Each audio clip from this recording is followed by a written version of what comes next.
Welcome to Unlimited, and this week I'm talking to two of my colleagues from past and present. Gemma Scott and David Addison join me today, and we're going to talk about the broadcast industry and motorsport and sport in particular. So David, Gemma, welcome. How are you? Good, thank you, Diana. Yes, looking forward to almost the end of a season. Started late, goes on late, but it's been a funny season to broadcast on for all manner of reasons, really. Yeah, it has, hasn't it? It's been a very strange one. Thanks for inviting us on, though, Diana. It's nice to see everybody again, albeit not in our usual capacity at a circuit. Absolutely. Well, I wanted to talk to you about the broadcasting industry. I mean, obviously working in TV still holds huge appeal. People see it as really glamorous, but actually there's another side to it. It's incredibly hard to get into. It's hard work, long hours. You can have a lot of fun, but there's also a huge amount of pressure and very tough competition still in today's age, despite all the digital areas. But I think the first question you have to ask yourself if you want to work in the industry is why. So I wanted to put that question to both of you. David, if I start with you, why did you want to work in the broadcast industry?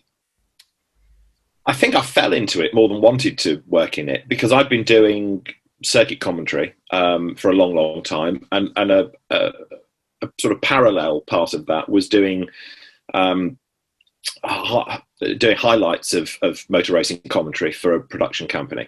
But you have to remember how old I am, and therefore when I started back in 1992 doing television commentary such as it was, there were far fewer openings compared to what you have now. So the bulk of motorsport on television was from the BBC, and that had a voice that was associated with it, and that voice covered everything, whether it was Formula One or touring cars or rallycross or truck racing or bike racing. So there wasn't really a part of me that thought I want to work in television, because I couldn't see an opening in television. So I was very happy toddling off and doing track commentaries. And really there was no ambition to begin with in that either. It was really a case of, it was a way of getting in for free and being able to watch in the warm and the dry and have a decent view. And it's only really in the last, I suppose, 10 years or so that has changed, partly because the number of opportunities for doing television work have increased rapidly. Now, when you then start to do more television compared to circuit commentary, you realise that it's better paid. So that perhaps is a shorter answer to your question of why I want to work in broadcast, because it's better money. But there was no real ambition to it. As I say, I got into this because I like watching motor racing, not because I like watching television, really. And Gemma? I think for me, I look back now, and I went to university and studied drama, and with the intention to become a teacher. Very quickly realised that whilst I liked children, teaching them was definitely not for me. I didn't have the patience, I didn't have the passion, and I didn't like being taught as I would have been a 5-year-old at university. So I very quickly dropped the teaching part. And I think, Dad worried quite a lot. What was I going to do? And a family friend of ours, Jock Simpson, the late Jock Simpson, had sort of said to me, why don't you look at TV? You know motorsport, you know the industry well enough that you could do quite well. Obviously you're doing drama. And I said, I don't know, TV must be really, really hard. Everybody wants to do it. And eventually Jock sort of pushed me a little bit and coaxed me a little bit. And I got more and more into the media side of the industry, having grown up, of course, at race circuits all my life. And quite quickly learned that I enjoyed the buzz of media. And that kind of rolled on, and I met the guys at Race Television, Nick Barnett, and he said to me, why don't you try it? Give it a go. I was very, very lucky because I was around the scene all along, and quickly learned that I loved being able to convey a message, being able to talk to the drivers, having my place in a pit lane, having grown up as a fan and as a child, with a family in the sport. It gave me my purpose within the sport as well, and I loved it. And it's funny what you said earlier on as well, Dana, because you said how people think it's glamorous. And even today, people say, it's such a glamorous job you have. You're so lucky. And you think, really? At 4 o'clock in the morning in the pouring rain at Spa, when I'm cold, hungry, tired, nobody wants to talk to me. And now in 2020, we've got the wonderful challenge of talking to people with masks on. So You know, it's been a huge roller coaster over the years, but one that I wouldn't change for the world. No, I think the sort of general consensus very quickly is basically the passion for motorsport. I mean, the reason I started was friends of mine, I grew up in Scotland, so friends of mine used to go club rallying in Kielder Forest. And being the tomboy that I was, I'm like, oh, I could do that. So I'd go club rallying with friends through Kielder Forest, change tyres, all sorts of things. And I thought, I love the passion and the drama that's going on here. And at that point, I think I was 14 and I wasn't really sure, you know, about what I was going to do, what I wanted to do. But as the years went on and I moved to London, I thought, I know what I want to do. And it just took me a while. I had to knock down a few doors, didn't go to university, had to knock down a few doors. And lo and behold, I got there. But David, what is it about the business that surprised you, or the role now that you have that surprised you, you think? Oh, that's an interesting question. What has surprised me, I think, in a sense, is how the industry has evolved because of technology. That there are so many more opportunities now, and we. I mean, I'm the old duffer in the three of us, but there's a generational part that I'm still trying to get my head around in terms of television. There is still, and I'm learning to get away from it, but there is still a perception that if it's not on what you might call mainstream television, then it's in some way an inferior broadcast product. And it isn't. And if you take British GT, for example, at the weekend, the event was live streamed, so it had its own YouTube channel on GT World, and Sky F1 took it.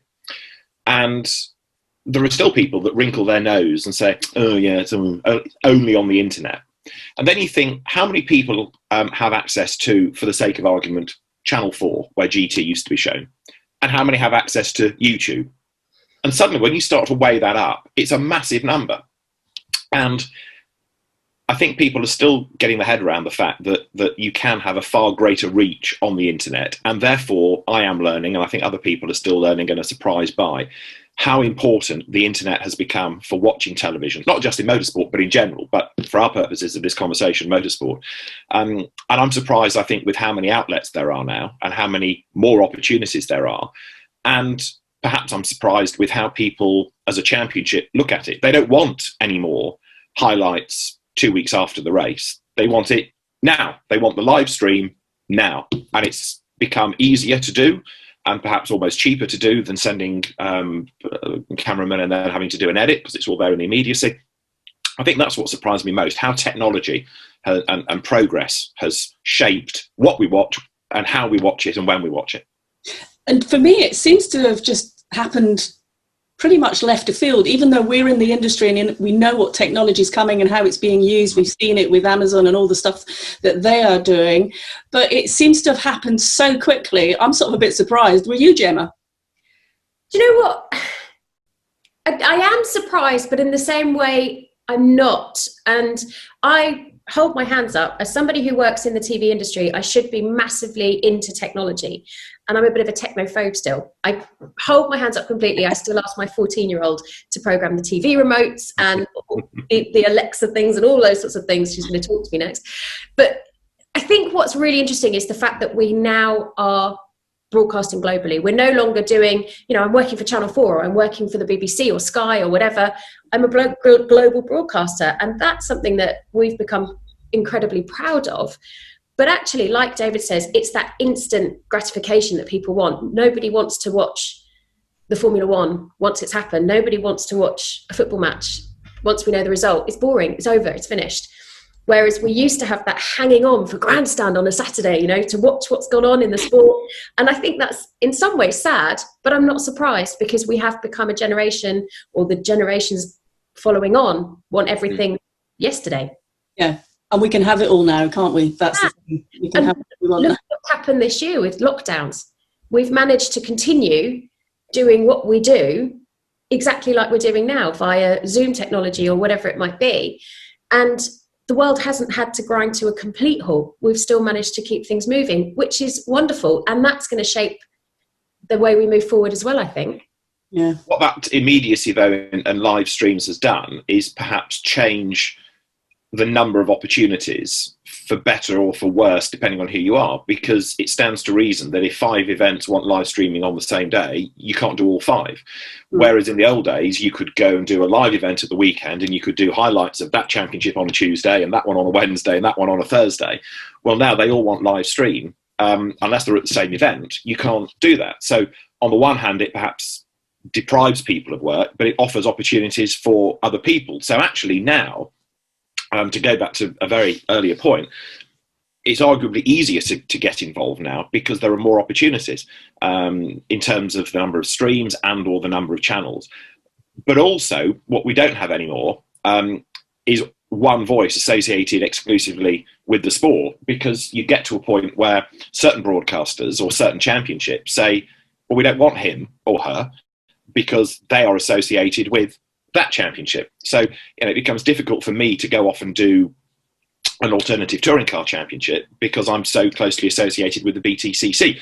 People don't instantly say that's the right or the wrong person because of their knowledge or their ability. It's also affected now by your affiliation with a similar comparable championship, or that desire to have a fresh voice at somebody different. But if you take that, sorry Diana, butting in on you, if you take that onto the outside of motorsport and look at broadcast in general, when we all first started out within the industry, it didn't matter if you had a Facebook account, or they didn't exist. MySpace, I think it was, when I started out, and it didn't matter how many people were part of your MySpace, whatever. Nowadays, I've got the talent agency, and if people are looking to hire talent, quite often the question is, how many followers do they have?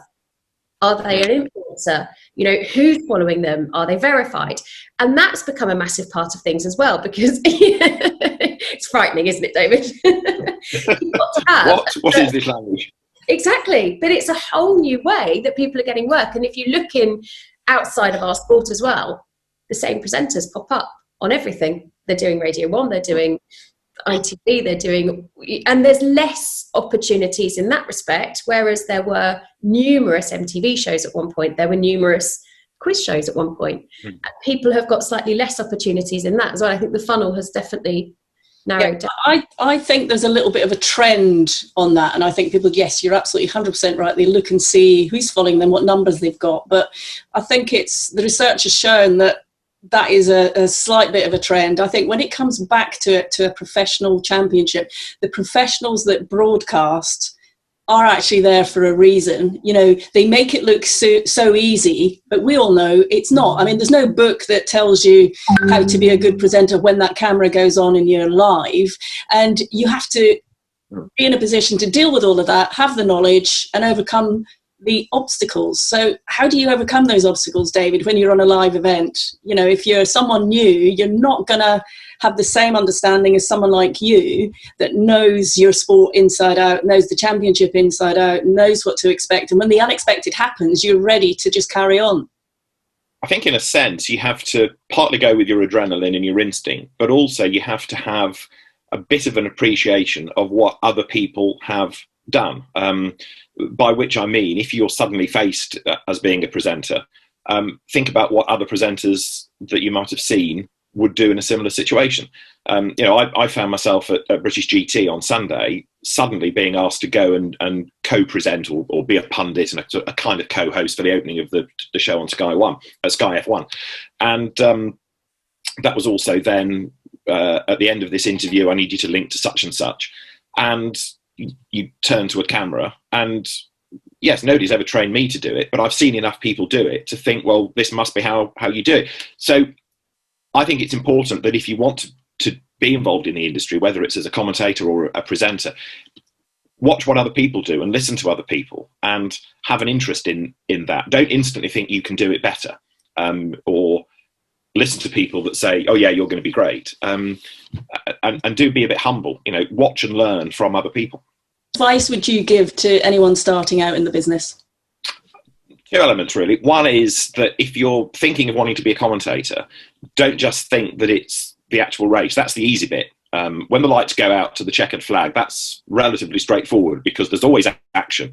The hard parts are if you have a serious accident and there's a stoppage, or a barrier comes down and you've got to keep talking and you've got to mould the conversation to not dwell on the accident, but to keep people interested. You might have a director in your ear talking about the fact that you need to go to an ad break in a minute. If you're a co-commentator, you need to steer the conversation to include him, but not get him down a track where he's going to be still talking when you need to go to the ad break. Suddenly that becomes a really good challenge, actually. It's quite rewarding for a commentator or a broadcaster to deal with a situation like that. So think about what you would say in a long stoppage. If you're commentating for a YouTube clip to send to somebody, do 2 or 3 minutes of racing, but 10 minutes over black, that's the red flag.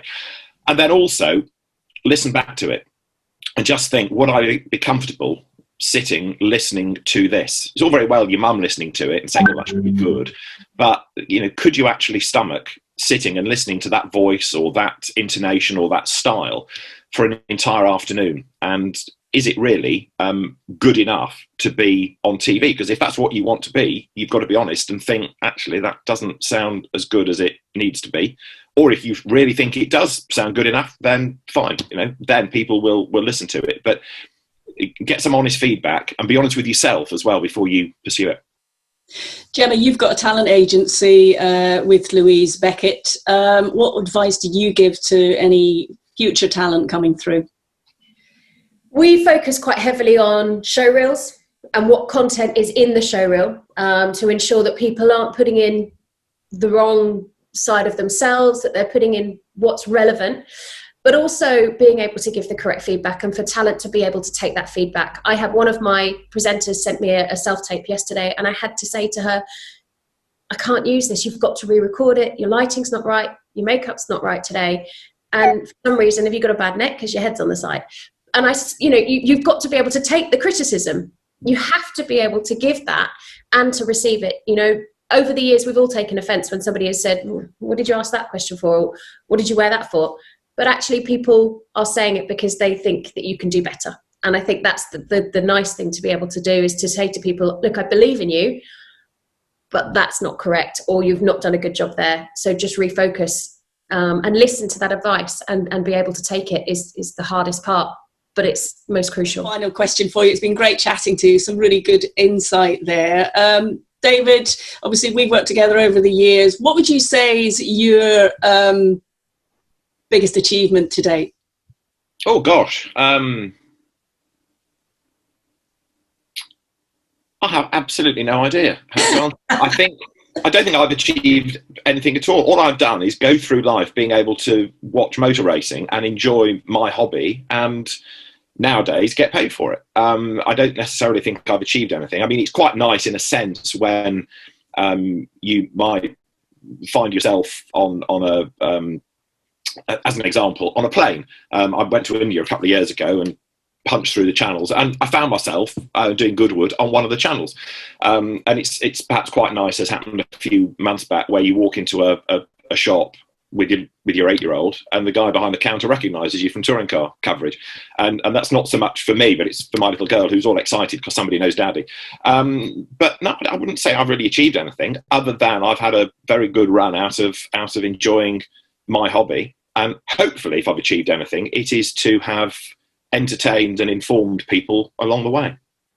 Well, you certainly have. Gemma, what would you say your biggest achievement is so far? I'm lucky I got the thinking time there.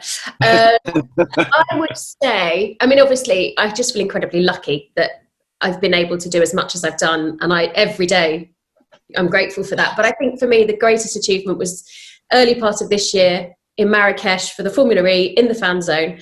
And I knew that there was a language, question of some in French and some in English. And they said, no, it's all in French.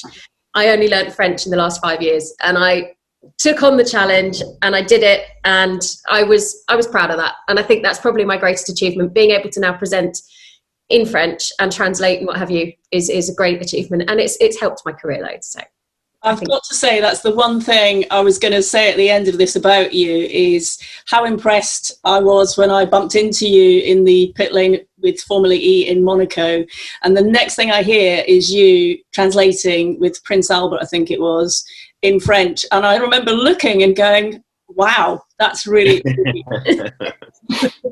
and you do a fantastic job always, as do you, David. So I think you're being a little bit coy there, to be honest. You put a lot of hard work and effort into what you do and deliver it to the fans so they get a feeling that they are there, and that's, I think, all you could really ask for. But it's been great chatting to you two. Hopefully we'll all be working together again in the future, and we'll be glad, I think, all of us, when this year's over. But I hope to see you all again pretty soon. Thanks, Diana. Thanks, Diana. See you soon. Bye.